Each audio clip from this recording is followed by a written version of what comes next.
Abra sua Bíblia comigo, por favor, em Marcos, capítulo número 13.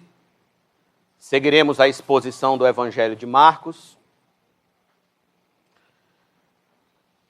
E de todas as mensagens que você já ouviu pregar no Evangelho de Marcos, eu peço em nome de Jesus que essa seja a que você mais devote a sua atenção, que você mais estenda a sua atenção hoje à noite, porque ela requer bastante explicação técnica, da qual a gente precisa adquirir para entender o que o texto está dizendo, compreender o que o texto está falando, e assim extrair o máximo, certo, de princípios espirituais para as nossas vidas e vivermos segundo a vontade de Deus. Marcos 13, do verso 14 ao 23, diz assim: Quando, pois, vocês virem o abominável da desolação, outro texto diz do assolamento, situado onde não deve estar, quem lê, entenda. Então os que estiverem na Judéia, fujam para os montes. Quem estiver no terraço, não desça, nem entre para tirar de casa alguma coisa. E quem estiver no campo, não volte atrás para buscar a sua capa.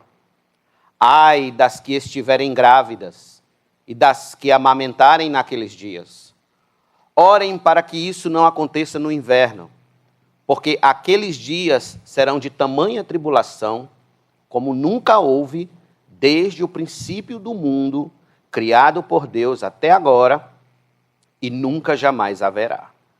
Se o Senhor não tivesse abreviado aqueles dias, ninguém seria salvo, mas por causa dos eleitos que ele escolheu, Deus abreviou tais dias. Então, se alguém disser a vocês, olhem, aqui está o Cristo, ou olhem, ali está ele, não acreditem, porque surgirão falsos cristos e falsos profetas, operando sinais e prodígios, para enganar, se possível, os próprios eleitos. Estejam de sobreaviso. Tudo isso tenho predito a vocês. Vamos orar mais uma vez? Senhor da glória, louvamos o teu nome, pois sabemos que é Deus clemente, Deus misericordioso, Deus compassivo, Deus benigno, Deus de compaixão do teu povo, e rogamos que nesse instante o Senhor fale aos nossos corações e nos ensine, ó Deus, segundo a tua palavra. Ajuda-nos, ó Senhor, para vivermos não segundo a voz do nosso coração, mas segundo a voz do teu. Eu te peço que o Senhor me ajude a explicar, a trazer o melhor entendimento desse texto para os teus servos, para que assim juntos sejamos edificados na tua palavra e não incorramos, ó Deus, em desvios da fé por meio de enganos a respeito deste assunto. Em nome de Jesus, eu te peço, fala conosco e gratos por ouvir a voz de Deus hoje à noite, todos nós digamos amém. Permaneça com sua Bíblia aberta aí, por favor. Todos que estão aqui já ouviram alguma coisa, algo a respeito, algum filme, alguma proposta de novela, já conversou sobre esse tema em alguma roda de conversa? A grande tribulação. O texto que a gente acabou de ler é a segunda parte da primeira sessão do capítulo 13, que falamos no domingo passado. Esta primeira sessão é dividida pelos seguintes assuntos: o princípio das dores, versos 5 a 13, e a grande tribulação, versos 14 a 23. No encontro passado, tivemos a oportunidade de considerar o princípio das dores. Mostramos que este é um período entre a primeira e a segunda vinda de Cristo, marcado por eventos problemáticos, agudos, difíceis, que se mostram assombrosos, parecem sinais de que o fim chegou, mas na verdade são falsos sinais. Nós consideramos que o princípio das dores, ele se divide em dois temas gerais: o engano e a perseguição. O engano virá por meio exatamente desses falsos sinais, e a perseguição virá de dois modos: o modo externo e o modo interno. E que o alvo deles é fazer com que os discípulos se desviem da fé. Nós explicamos isso aqui no domingo passado. Nesta segunda parte, a gente vai considerar exatamente a grande tribulação. Quando ela realmente vai acontecer, como vai acontecer, como devemos encará-la, interpretá-la, quais as nossas reações diante de tais circunstâncias e o que esperar de Deus quando a grande tribulação chegar, quando a grande tribulação começar a acontecer. Bem, estamos abordando o capítulo 13, eu falei a vocês no domingo passado, na condição de uma prolepse. Anote esse nome, prolepse. Ou seja, é uma antecipação do que vai acontecer a este mundo na segunda vinda de Cristo, tomando como base tudo o que aconteceu com o templo e com a cidade de Jerusalém. Lembrem que Marcos escreveu seu livro antes do ano 70 depois de Cristo. Isso significa que os acontecimentos citados aqui ainda não tinham sido executados contra o templo e contra Jerusalém, o que dava bastante tempo para os discípulos se precaverem de quando chegasse essa terrível hora sobre a cidade e sobre o templo. De agora em diante, Jesus não mais vai falar dos falsos sinais com os quais eles não deviam se preocupar, não deviam se assustar. Jesus falará de agora em diante daquele sinal que, quando eles vissem acontecer, entendessem que chegou a hora que o templo e a cidade seriam destruídos. E então não sobraria pedra sobre pedra. Assim também, meus irmãos, é para nós. Ainda estamos vivendo no tempo dos falsos sinais. Ainda estamos no princípio das dores, mas haverá um momento em que o sinal verdadeiro será dado. A vinda de Cristo, então, estará mais próxima de acontecer do que nunca. E o fim deste mundo será inevitável. Cabe a nós estarmos precavidos para a hora do fim. No versículo 4 do capítulo 13, os discípulos fizeram uma pergunta curiosa a nosso Senhor, querendo saber quando e qual seria o indubitável momento dessas coisas acontecerem. Jesus então responde, não apenas falando de quando iria acontecer, mas também de como e o que eles deviam fazer quando esta hora chegasse. Se faz necessário, portanto, considerar os eventos do texto que nós lemos, observando a sequência progressiva lógica que há nesse texto e que tem muito a nos ensinar. Qual é a sequência progressiva lógica? Em primeiro lugar, a aparição do anticristo. A aparição do anticristo. Veja o versículo número 14, por favor. Parte A. Versículo 14, parte A. Quando, pois, vocês virem o abominável da desolação, situado onde não deve estar, quem lê, entenda. Observe. Este foi um dos grandes temas de debate no meio cristão por muito e muito tempo. Ou seja, saber quem realmente é o abominável da desolação, ou como diz a tradução, a versão Almeida Revista e Corrigida, o abominável do assolamento. De quem Jesus está exatamente falando aqui? Quem é essa pessoa? Preste atenção. Para entendermos perfeitamente de quem nosso Senhor está falando, Nós precisamos saber que este é um termo escatológico extraído de algumas passagens do livro do profeta Daniel. Por exemplo, abra sua Bíblia comigo no livro do profeta Daniel. Livro do profeta Daniel. Ele é colado com o livro do profeta Ezequiel. Capítulo de número 9. Se prepare que hoje a gente vai abrir bastante as escrituras. Daniel 9, verso de número 27. Diz assim: Ele fará firme aliança com muitos por uma semana. Metade da semana fará cessar o sacrifício e a oferta de cereais. Sobre a asa das abominações virá aquele que causa desolação, até que a destruição que está determinada seja derramada sobre ele. Veja agora o capítulo 11, verso de número 31. Forças enviadas por ele profanarão o santuário e a fortaleza. Acabarão com o sacrifício diário, estabelecendo a abominação desoladora. Agora vá para o capítulo 12, versículo número 11. Depois do tempo em que o sacrifício diário for tirado e a abominação desoladora for estabelecida, haverá 1290 dias. Veja, de quem o profeta Daniel está falando aqui, especificamente?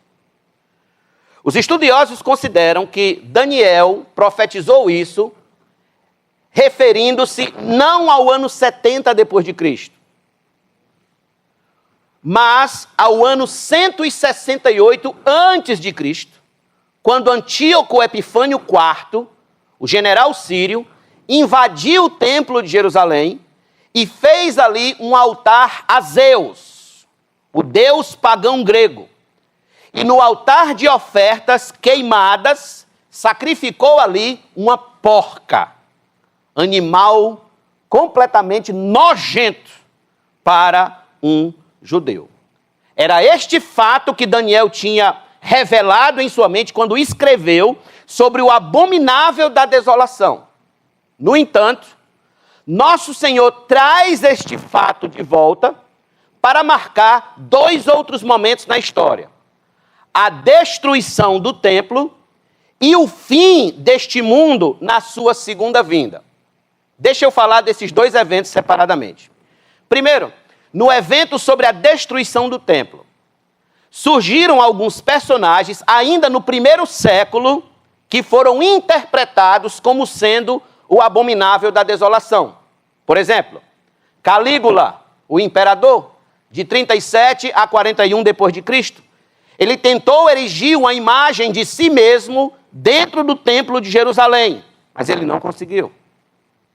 Pôncio Pilatos tentou fazer com que os soldados romanos marchassem nas ruas de Jerusalém, exibindo os estandartes de Roma, os quais os judeus consideravam idólatras e abomináveis.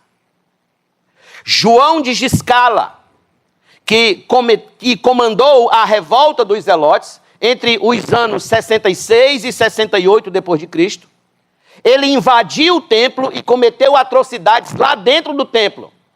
Ele estabeleceu um homem chamado Fanes, que era sacerdote para oficiar os sacrifícios no interior do templo. E em quarto lugar, Tito, o general romano que veio a ser imperador, ele invadiu o templo e seus soldados levantaram os estandartes romanos e fizeram sacrifícios de animais lá dentro do templo, enquanto gritavam: "Viva Tito, o imperador". Pois bem, destes nomes citados, o mais provável que tenha sido o abominável da desolação seja João de Giscala. Anote o nome desse homem, João de Giscala. Por quê, pastor? Ainda que muitos considerem Tito, mas João fez exatamente o que Antíoco Epifânio fez. Ele invadiu o templo e fez sacrifícios indevidos, colocando ali no lugar do sumo sacerdote um homem que não era sacerdote. Ou seja, como diz Marcos, como diz Jesus em Marcos, um homem que estava num lugar em que ele não devia estar, usurpando aquele lugar. Por isso que há uma inserção marcana, quando você volta a Marcos, aqui no capítulo 14, veja comigo. Marcos diz, quem lê, entenda. Isso é uma inserção de Marcos, inspirada pelo Espírito Santo, óbvio. Mas quando ele diz situado onde não deve estar, é exatamente o falso sacerdote, por nome de Fanes, que João de Giscala colocou ali. Além disso, o surgimento da rebelião de João de Giscala com o falso sacerdote por 2 anos, deu espaço de tempo suficiente para que quem visse aquele sacrilégio fugisse da Judéia, fugisse dali. Por quê? Porque quando a cidade estivesse cercada pelo exército militar de Roma, não tinha mais como fugir. Como não teve, não dava mais para fugir. Não é à toa, meus irmãos, que seguido dessa rebelião dos zelotes contra Roma e contra o sistema religioso judaico, veio o cerco à cidade de Jerusalém. Roma mandou um exército combater aquela rebelião e eles cercaram Jerusalém por 2 anos. Ano 69 e o ano 70 depois de Cristo. Então a cidade ruiu aos pés do general romano Tito. Esse é o apontamento histórico, o que já aconteceu. Mas há um apontamento mais distante que nosso Senhor faz quando fala do abominável da desolação, do abominável do assolamento. Este é o anticristo. O anticristo, aquele que se levantará contra Deus e contra a igreja de Cristo, colocando-se no lugar de Deus. Por exemplo, abra sua Bíblia comigo, por favor, na 2ª carta de Paulo aos Tessalonicenses. 2ª carta de Paulo aos Tessalonicenses, capítulo número 2, versos de número 3 e 4. Ninguém de modo nenhum os engane, porque isto não acontecerá. Ele estava falando sobre a vinda de Cristo, porque tinha alguns irmãos, algumas pessoas que já estavam dizendo que Jesus já tinha voltado. E aí Paulo diz assim, ninguém de modo nenhum os engane, porque isso não acontecerá, ou seja, a vinda de Cristo não acontecerá, sem que primeiro venha a apostasia. E seja revelado o homem da iniquidade, o filho da perdição, o qual se opõe e se levanta contra tudo que se chama Deus ou é objeto de culto, a ponto de assentar-se no santuário de Deus, apresentando-se como se fosse o próprio Deus. Agora dê um salto comigo, por favor, para Apocalipse. Apocalipse, capítulo de número 13.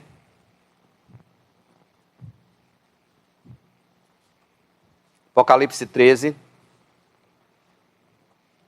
verso de número 1 em diante. Vi emergir do mar uma besta que tinha 10 chifres, 7 cabeças e sobre os chifres 10 diademas. E sobre as cabeças nomes de blasfêmia. A besta que vi era semelhante ao leopardo, com os pés como de urso e boca como de leão. E o dragão deu à besta o seu poder, o seu trono e grande autoridade. Uma das cabeças da besta parecia ter sido golpeada de morte, mas essa ferida mortal foi curada.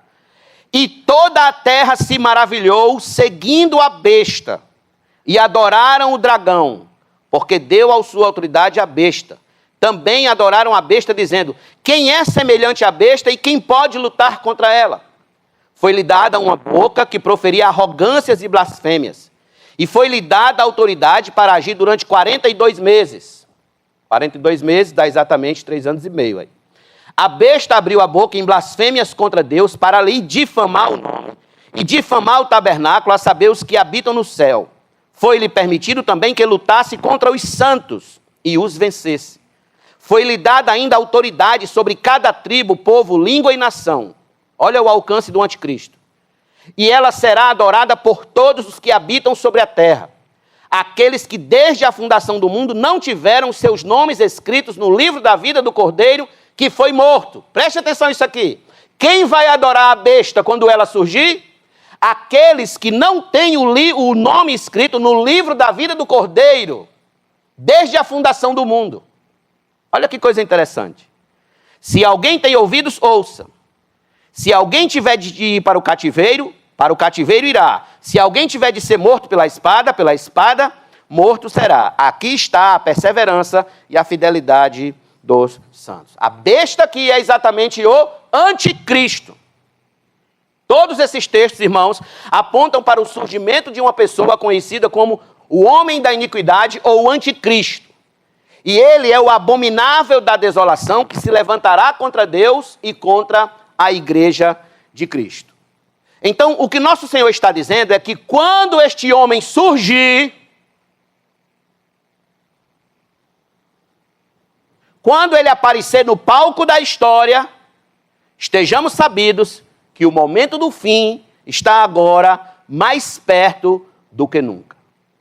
Assim como a aparição de João de Giscala, no ano 66 a 68, em Jerusalém, foi o ponto marcante para o anúncio da destruição do templo, assim o aparecimento deste homem da iniquidade é o ponto marcante para a segunda vinda de Cristo e o fim dos tempos. Cuidado que devemos ter, ouça isso. O cuidado que devemos ter desse terrível antagonista de Cristo é que ele é poderosamente sedutor. Ele é sedutor. As nações o seguirão. Serão entorpecidas com o seu poder e se tornarão seus adoradores, exceto um grupo de pessoas. Qual o grupo de pessoas? Aqueles cujos nomes estão escritos no livro da vida do Cordeiro. E aí surge a pergunta: seu nome já está escrito no livro da vida do Cordeiro?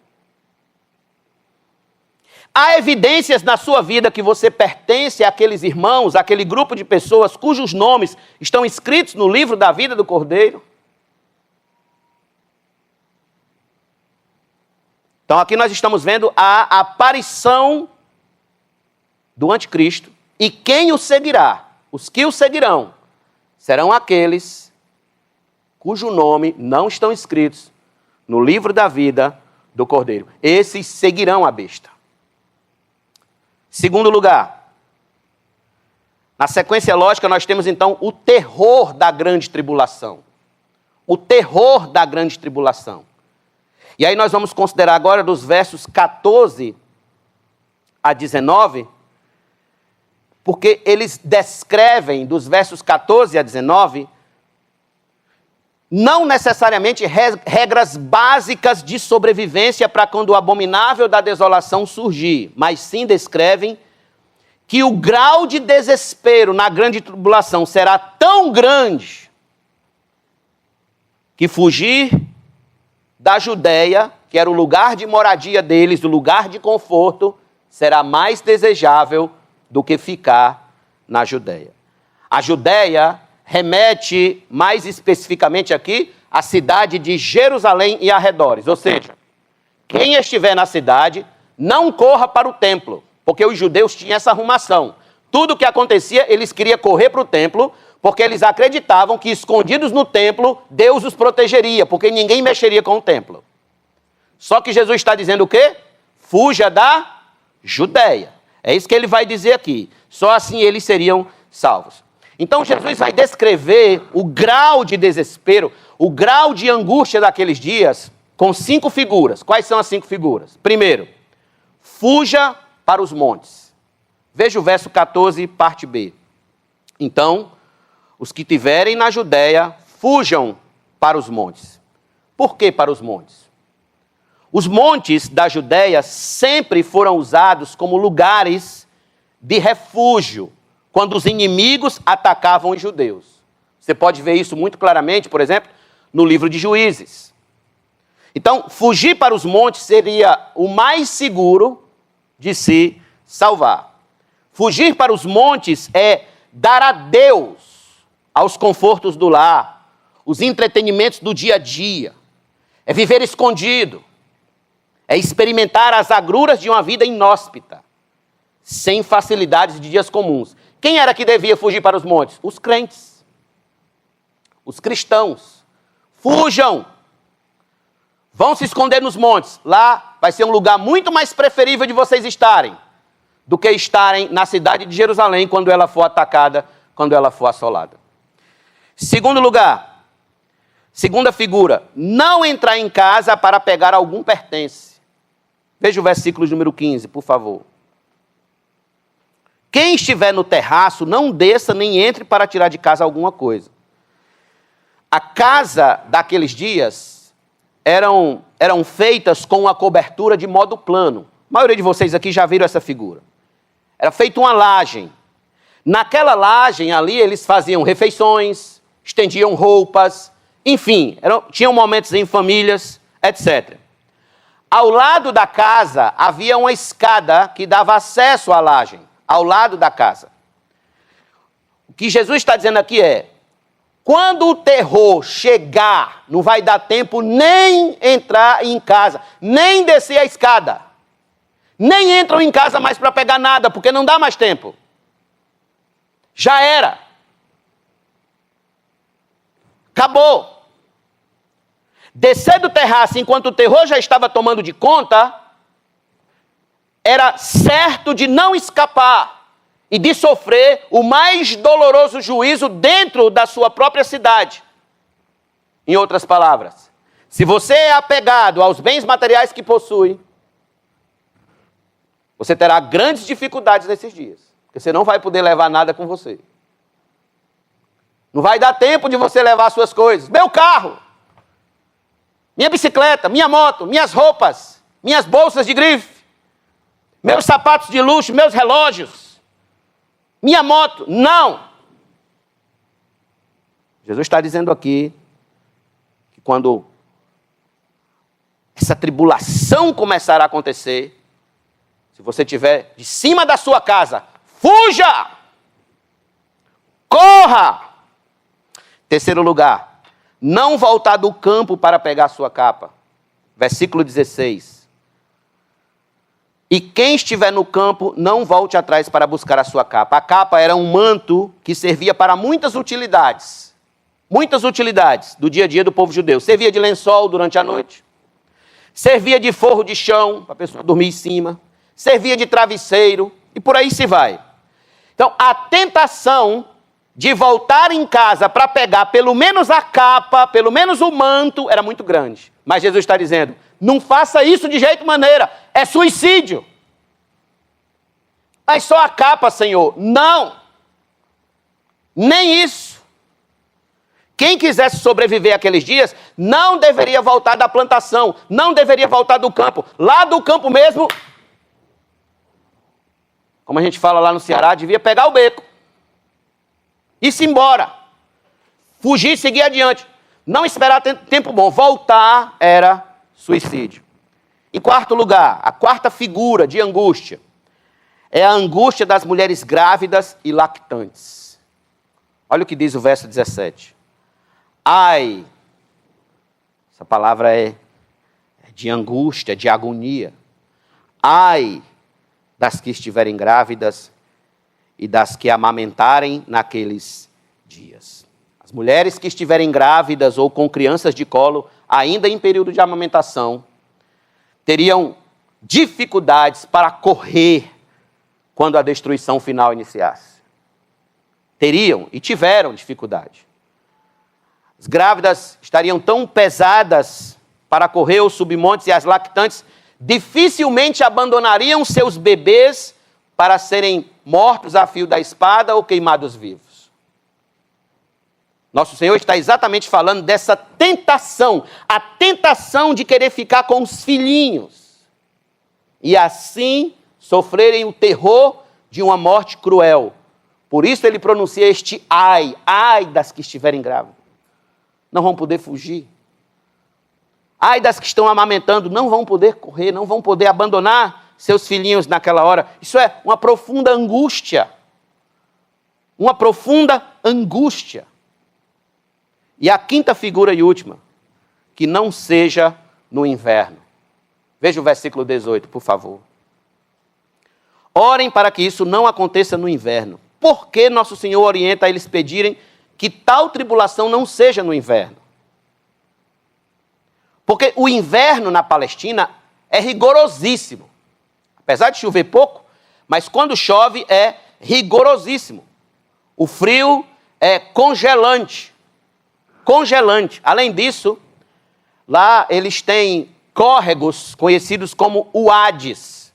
Uades são leitos secos de rios. No verão eles estão secos, mas no inverno eles enchem e ficam muito altos, muito cheios. E ninguém consegue atravessar facilmente. Então, no momento de fuga para atravessar, você teria vários e vários riachos fundos para você atravessar, e isso dificultaria a sua fuga. Então, nosso Senhor, preste atenção, está descrevendo para André, Pedro, Tiago e João, você pode ver isso lá no versículo de número 4, 3 e 4, as terríveis angústias que seriam quando o abominável da desolação subisse ao lugar em que não devia estar. Os cristãos que acreditavam nas palavras de Jesus deviam fugir dali quando surgisse o abominável da desolação. Ir embora, sem olhar para trás, porque dias de agudos sofrimentos estavam para acontecer, o que de fato, você pode ler isso na história, aconteceu. Eusébio de Cesareia conta que muitos cristãos fugiram da Judéia para a cidade de Pela, quando os zelotes usurparam o templo, exatamente para escapar dessas angústias. Enquanto muitos que não fugiram, correram para se esconder no templo e foram massacrados pelo Império Romano. Massacrados pelo exército romano. Tudo isso que temos visto até aqui, irmãos, é apenas uma amostra grátis do que vai acontecer a este mundo. Do que vai acontecer a este mundo e a seus moradores quando iniciar a grande tribulação. Porque assim como veio a Jerusalém os assombrosos castigos por terem rejeitado o Santo Filho de Deus, assim também será com este mundo. Assim também será sobre os jovens, sobre os homens, sobre as mulheres, sobre os idosos que rejeitam Cristo, que rejeitam Jesus. Dias de ais, dias de angústias, dias de tribulação terrível se avizinha aí pela frente. Os homens deste mundo, com seus valores anticristãos, zombadores, irônicos, serão esmagados pela ira de Deus. Esmagados, sem chance de arrependimento, sem chance de voltar atrás, apenas sofrimento e lágrimas. E esse sofrimento será tão grande, mas tão grande, que João registrou a seguinte visão a respeito daquele sofrimento. Abra sua Bíblia comigo em Apocalipse, por favor. Apocalipse, capítulo de número 6.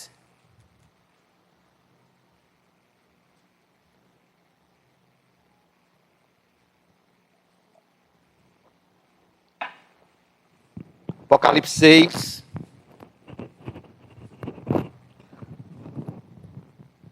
Verso de número 15 em diante. Os reis da terra, os grandes, os comandantes, olha, só gente pesada aqui. Os ricos, os poderosos, e todo escravo e todo livre, se esconderam nas cavernas e nos penhascos dos montes, e disseram aos montes e aos rochedos: caiam sobre nós e nos escondam da face daquele que está sentado no trono e da ira do Cordeiro, porque chegou o grande dia da ira deles, e quem poderá subsistir? Quem poderá subsistir? Aqui está descrita qual será a reação dos moradores desta terra, daqueles que rejeitaram Cristo, quando Deus vier julgar este mundo em toda a sua ira. eles preferirão que os montes caiam sobre as suas cabeças. Eles preferirão ser consumidos pelo pior câncer do que enfrentar a ira do Cordeiro. Preferirão ser mortos pelo pior tipo de morte do que encarar face a face a ira do Cordeiro de Deus. Então ouça em nome de Deus e das Escrituras, caro amigo. Este fatídico dia chegará para todos os homens da terra. Possa ser que você não esteja lá naquele dia, mas possa ser que esses dias comecem ainda quando você estiver vivo. Nós não sabemos. É quando esse abominável da desolação surgir, que esses dias começarão. Aí sim, nós sabemos que a coisa começa a acontecer. Quando é que ele vai surgir? Não sei. O que eu sei é que pode ser a qualquer instante. Quando a gente olha para o cenário mundial, a gente percebe a configuração cada vez mais para o surgimento de um homem, de uma pessoa, que tentará de todos os modos usurpar o lugar de Deus no coração dos homens.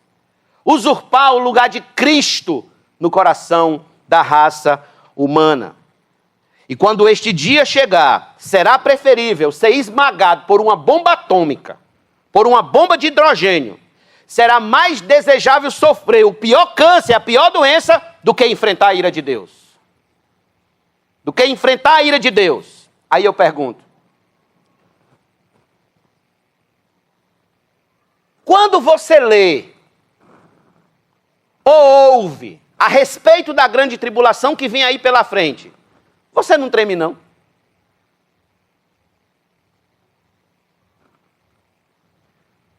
Não sente certo pavor diante do tamanho assombro que vem por aí?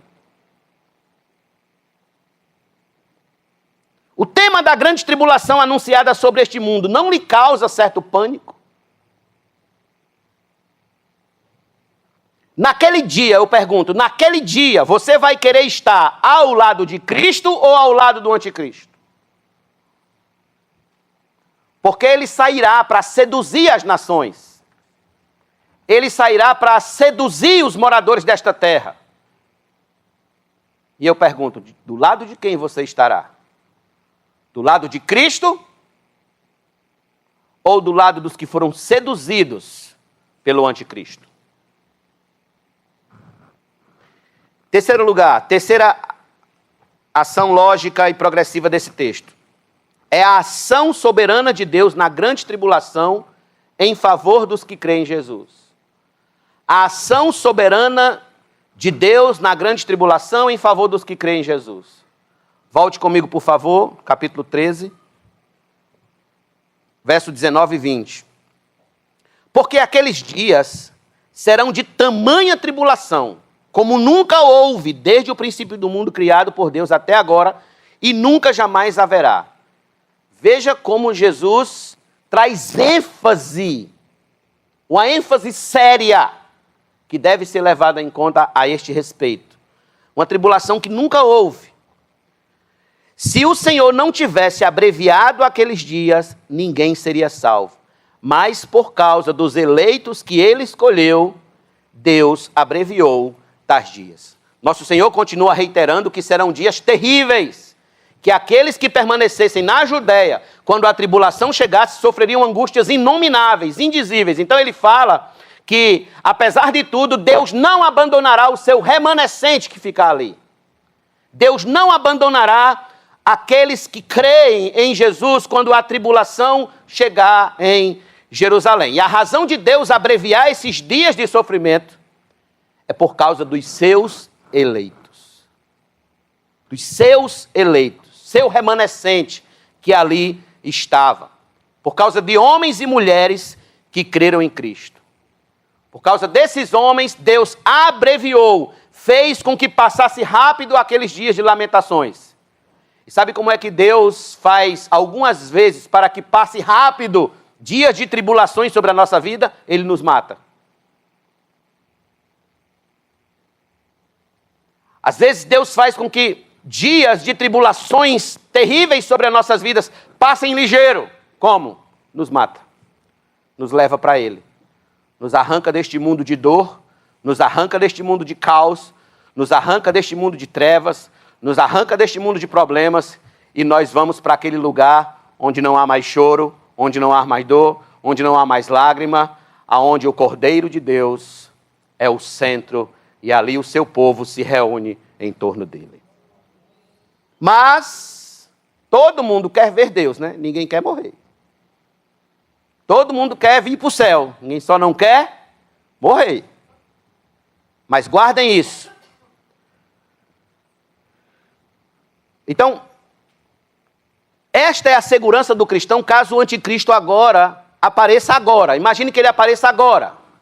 Você chega em casa e de repente descubra que o abominável da desolação começa a operar exatamente como está aqui, se colocando no lugar de Deus, blasfemando de Deus, etc, etc, etc.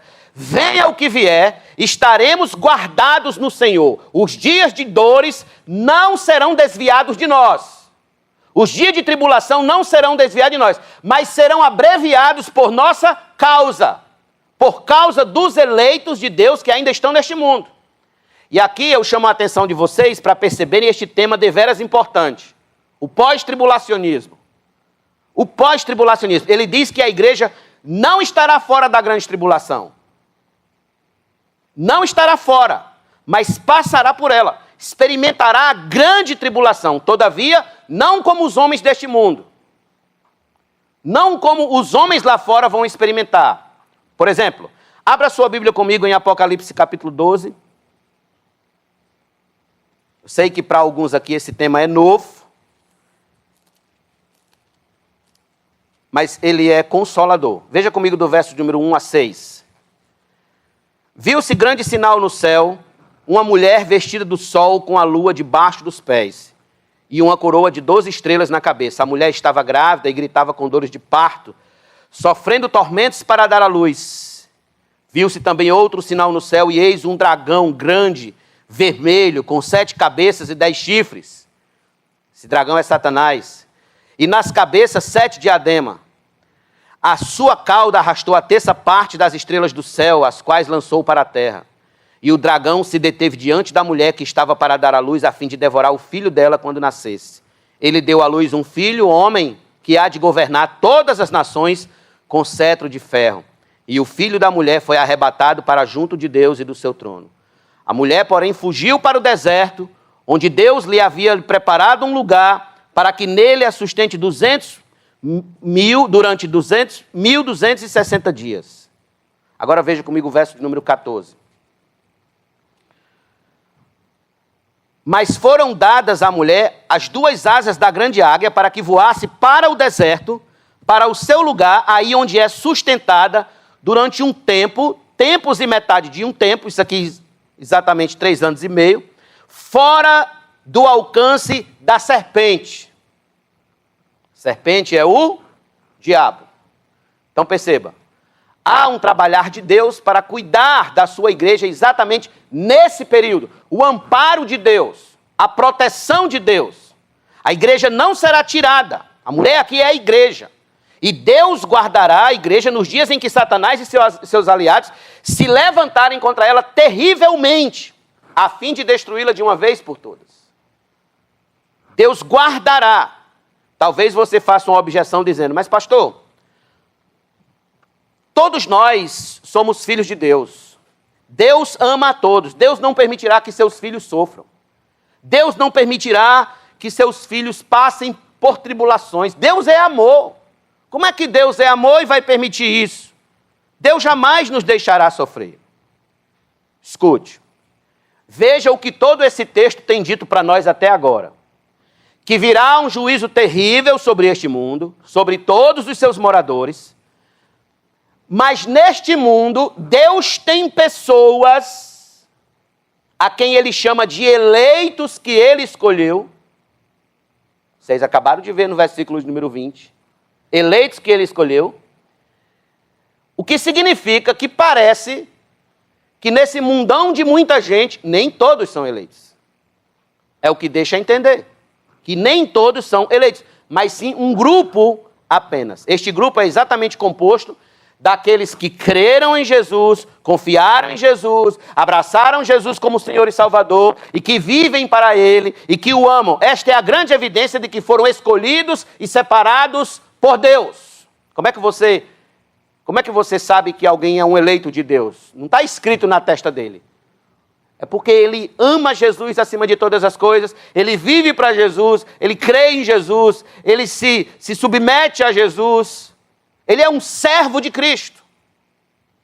Ali está um eleito de Deus. Portanto, por causa dessas pessoas, os dias de tribulação foram encurtados e essas pessoas foram salvas porque Deus as ajudou. Ou seja, a ênfase aqui é da soberania de Deus sobre os ataques do anticristo, sobre os ataques do mal, sobre os ataques de Satanás contra a igreja.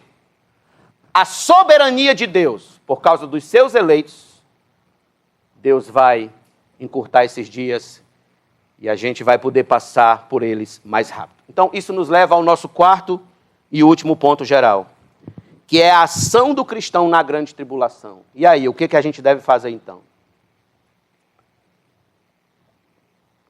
Verso de número 21 a 23 diz assim: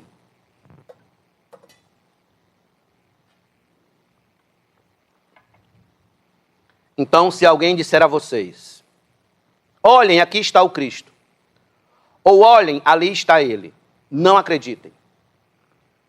Porque surgirão falsos cristos e falsos profetas, operando sinais e prodígios, para enganar, se possível, os próprios eleitos. Estejam de sobreaviso. Tudo isso tenho predito a vocês. Observe, aqui, mais uma vez, Jesus faz uma ligação com os versos 5 e 6, onde falsos cristos, falsos profetas apareceriam tentando desviar os discípulos. No entanto, estes daqui têm um diferencial. É que eles fazem sinais e prodígios tão grandiosos para, se possível, enganar os próprios eleitos. Os próprios crentes. Esse é o alvo aqui desse falso profeta, desse anticristo. Então, se alguém chegar dizendo, olha aqui o Cristo, ou ele está ali, vamos lá, vamos adorá-lo, vamos cultuá-lo, não devemos dar qualquer crédito imaginável, mas antes devemos estar o quê? De sobreaviso, alertas, espertos, acordados, prontos para dizer não, quando impostores surgirem na última hora. Infelizmente, escutem bem o que eu vou dizer a partir de agora. Muitos que andam para cima e para baixo atrás de milagres e sinais, maravilhas, curas, prodígios, sinais poderosos, etc., serão presas fáceis do anticristo. Facílimas. Serão presas facílimas do anticristo. Esses serão exatamente os seus mais ferrenhos seguidores e os mais ferrenhos defensores do anticristo. Lutarão em favor dele. Quem amar milagres, sinais, maravilhas, prodígios, prosperidade material, saúde, sucesso deste mundo mais que a Cristo, seguirá o anticristo, sem pestanejar. Seguirá o anticristo. Ele os atrairá a si mesmo por esses meios, sinais, prodígios, maravilhas, curas e tudo mais. E o apóstolo Paulo registrou isso. Venha comigo mais uma vez à segunda carta que ele escreveu aos Tessalonicenses, capítulo 2. Veja comigo o verso de número 9 e 10. A mensagem de hoje, irmãos, é pura advertência de novo. É pura advertência, para que você fique advertido, alerta, de sobreaviso, e não ser pego na rede de arrasto que o anticristo lançará sobre este mundo. 2 Tessalonicenses 2, verso 9 e 10. Ora, o aparecimento do iníquo. Quem é o iníquo? O anticristo. O homem, o abominável da desolação. É segundo a ação de Satanás. Lembra lá de Apocalipse 13, que o dragão deu autoridade, deu poder à besta. Veja, segundo a ação de Satanás, com todo o poder, sinais e prodígios da mentira, e com todo o engano de injustiça aos que estão perecendo, porque não acolheram o amor da verdade para serem salvos. João disse, nós acabamos de ler, que viu que toda a terra se maravilhou seguindo a besta. E adoraram o dragão, porque deu sua autoridade à besta. Também adoraram a besta, dizendo, quem é semelhante à besta? Quem pode lutar contra ela? Tais pessoas que amam mais milagres, mais prodígios, mais sinais, mais curas, mais tudo isso, são exatamente as que seguirão a besta. São as que cairão na lábia do anticristo. Por quê? Porque ele vai oferecer a elas o que exatamente a carne delas querem. A carne delas pedem, clamam por isso. Tais pessoas não estavam preocupadas com a verdade, disse Paulo. Não estavam preocupadas com a vontade de Deus para serem salvos. E essas pessoas comumente são pessoas que frequentam a igreja mesmo. São pessoas que vêm domingo após domingo, que saem de canto a canto em busca de milagre, em busca de sinal, em busca de vitória, em busca de triunfo, em busca disso, em busca daquilo. Elas vivem nesses lugares em busca disso, em busca daquilo. São exatamente essas pessoas que o anticristo vai lançar a rede e vai atraí-las a si. São exatamente essas pessoas.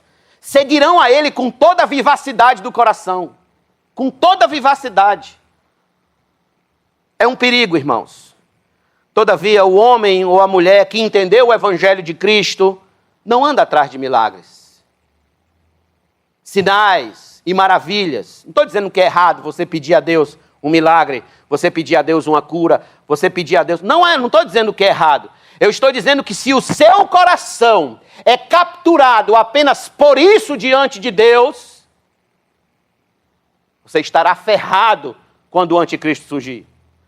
Você estará ferrado, tristemente ferrado, porque o homem ou a mulher que entendeu o evangelho sabe que o seu único, aliás, que o único ser que enche os seus olhos de alegria, que enche o seu coração de satisfação, que enche a sua alma de prazer, é o próprio Cristo.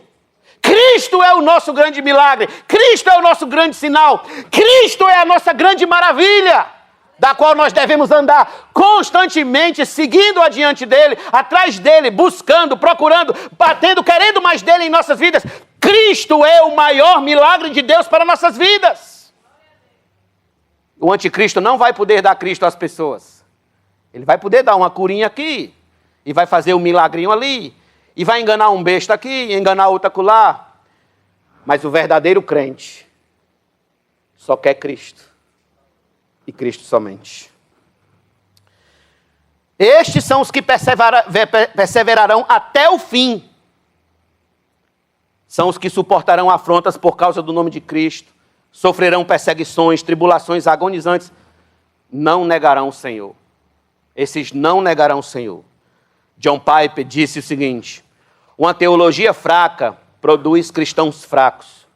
E cristãos fracos não suportarão os dias difíceis que vêm aí pela frente. Não suportarão. Em outras palavras, se você quer fazer parte daqueles que não se deixarão seduzir pelo anticristo, não se deixarão levar por sinais, milagres, confortos dessa vida, etc., você precisará de uma teologia forte. Você precisará de um ensino forte da palavra de Deus para a sua vida. De um ensino que lhe conduza a amar a Cristo mais do que a si mesmo. Mais do que a sua própria vida. Mais do que a seu dinheiro. Mais do que a seus confortos. Mais do que a seus bens. Uma teologia que lhe ensine a amar a Cristo mais que o seu próprio bem-estar. Essa é a teologia forte. O puritano Henry Scougal, morreu aos 27 anos. Escreveu apenas um livro que foi uma carta que ele escreveu para um amigo e transformaram em livro essa carta, a qual foi muito, muito útil para abençoar a vida de John Wesley e George Whitefield. É a vida de Deus na alma do homem. A vida de Deus na alma do homem. E nesse livro, A Vida de Deus na Alma do Homem, ele disse uma frase muito marcante, que diz assim, abre aspas, o valor e a excelência de uma alma devem ser mensurados pelo objeto do seu amor. Eu vou repetir. O valor e a excelência de uma alma devem ser mensurados pelo objeto do seu amor. Fecha aspas. O que ele está dizendo é, o que você mais ama determina o valor da sua alma. O que você mais ama determina o grau de excelência da sua alma. Se você ama mais a milagres, curas, sinais, prodígios, maravilhas, aí está o valor da sua alma. Agora, se você ama a Cristo acima de todas as coisas, é outra história. Completamente diferente. Aí eu pergunto, você ama a Cristo mais que a si mesmo? Você já aprendeu a amar a Cristo neste nível de amar a Cristo mais que a si mesmo? Já aprendeu a amar a Cristo neste nível? Está disposto a passar pela grande tribulação fiel a Cristo, se ela aparecer em nossos dias? Está disposto a permanecer firme? Um jovem firme, um homem firme, uma mulher firme, um idoso firme, por Cristo, como foi Policarpo e tantos outros da história da igreja. Está disposto a permanecer firme em Cristo e não negar o nome dele? Caso o abominável da desolação surja hoje. Você ama a Cristo ao ponto de sofrer a grande tribulação e ainda assim continuar adorando ele em espírito e em verdade? Pense sobre isso. Pense. Tem um texto que eu não ia pedir nem para vocês abrirem não, mas eu acho ele tão maravilhoso, tão magnífico, que eu peço que vocês abram comigo em Apocalipse 7.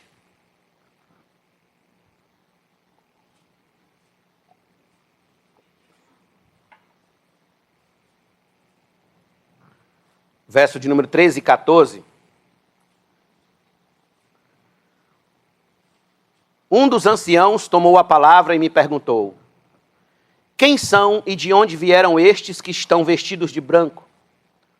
Respondi, o Senhor sabe. Então ele me disse, estes são os que vêm da grande tribulação, que lavaram suas vestes no sangue do Cordeiro. Que grande honra, irmãos.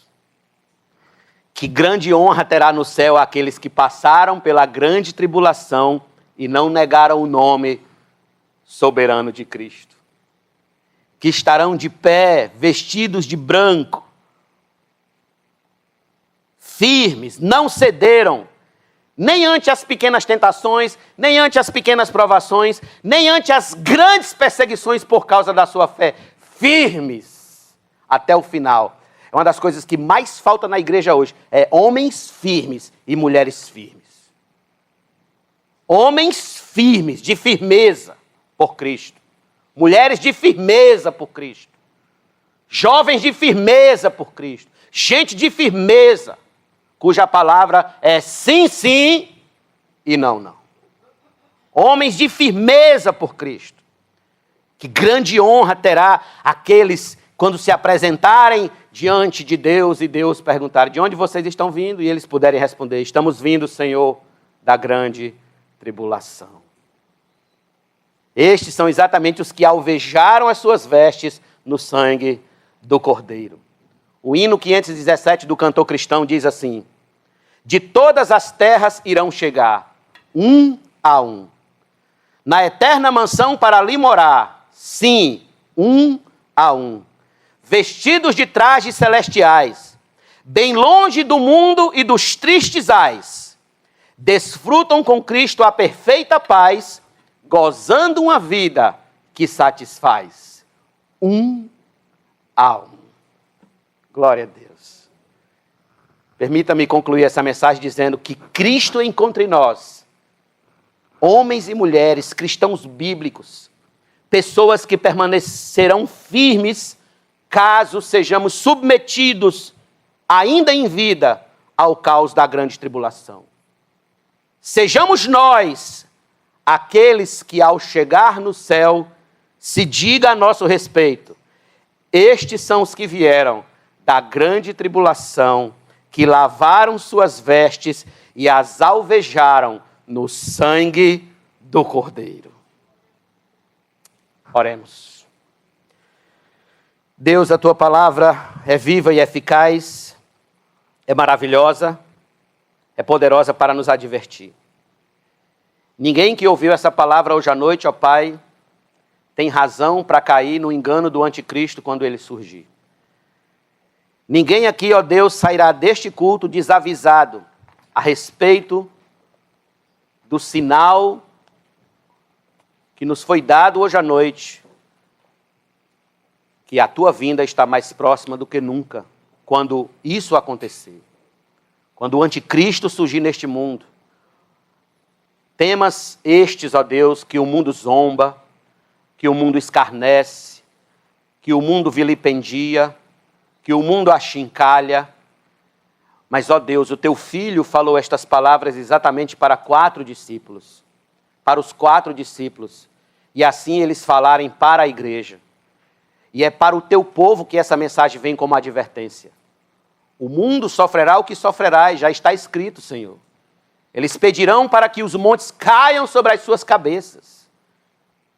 Tamanha é a ira que eles terão de enfrentar, a tua ira. Porém nós, o teu povo, os teus servos, te pedimos forças, te pedimos ânimo, te pedimos cada vez mais que o Senhor avive o nosso coração, fortaleça o nosso coração, para que caso estoure hoje, ó Deus, estoure hoje a aparição do falso profeta, do anticristo, sejamos nós aqueles que chegarão diante da tua presença, vindo da grande tribulação, e que lavaram e alvejaram as vestes no sangue do Cordeiro de Deus. Em nome de Jesus nós te agradecemos.